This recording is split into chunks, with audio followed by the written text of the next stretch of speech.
வீரப்பன் அவர்கள் வாழ்ந்த பகுதி, இந்த நடமாட்ட இடங்கள், இந்த கடத்தல் சம்பவங்கள்லாம் நெறைய நடந்தது இல்லைங்களா? அதாவது ஆமாங்க. எனக்கு தெரிஞ்சு இந்த டிஎஸ்பி சிதம்பரநாதன் ஒருத்தர் இருந்தாரு. அவருடைய தோட்டங்கள்லாம் இங்க இருக்குதுன்றாங்க உண்மைங்களா? ஆமாங்க. அவரு ஒரு தோட்டம் இங்க இருக்குங்க. இதுதாங்க இது அவரு தோட்டம் தாங்க. ஆஹா. ஆ ஆனா அவரு ஒண்ணும் பண்ணலைங்க. அவரு கூட்டிட்டு போயிட்டு அப்படியே முழுசா கூட்டிட்டு வந்துட்டாங்க நம்ம ஆளுங்க. அப்படியா? ஆமாங்க. ஓ! அவர சரி, சரி. ஒருத்தருக்கும் இந்த பாதிப்பு இல்லைங்க. சரி, சரி, நம்ம சரி. ஆளுங்க இங்கேருந்து எல்லாமே ஒண்ணா தான் போயிருக்காங்க. நம்ம ஆ. ஆளுகள். அப்புறம் ஒரு பிரச்சனைன்னு வரும்போது, சரி. அப்புறம் அவையில கூட்டிட்டு வந்து எல்லாமே சரணடைஞ்சுட்டாங்க.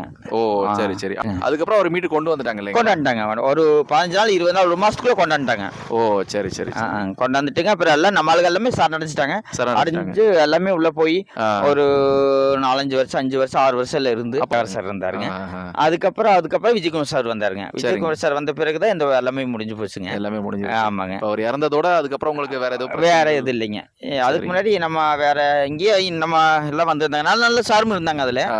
கொஞ்சம் கெட்டவியலும் இருந்தாங்க, நல்லவிலும் இருந்தாங்க. நல்லவங்களும் இருந்தாங்க. ஆமாங்க. ஆ. நம்மளுக்கெல்லாம் நம்ம மாரி எஸ்டி இதுக்கெல்லாம் ஃபுல்லா ஹெல்ப் பண்றவங்களும் இருந்தாங்க. ஹெல்ப் பண்றாங்க. இருந்தாங்க. சரி, சரி. ஆனா சில சார்கள நம்ம அப்படி சொல்ல முடியாது. சரிங்க. தப்பானவிலும் 2 விதமான அனுபவங்களும் ஆ உங்களுக்கு இருந்ததுங்க கிடைச்சதுங்க. இருந்ததுங்க.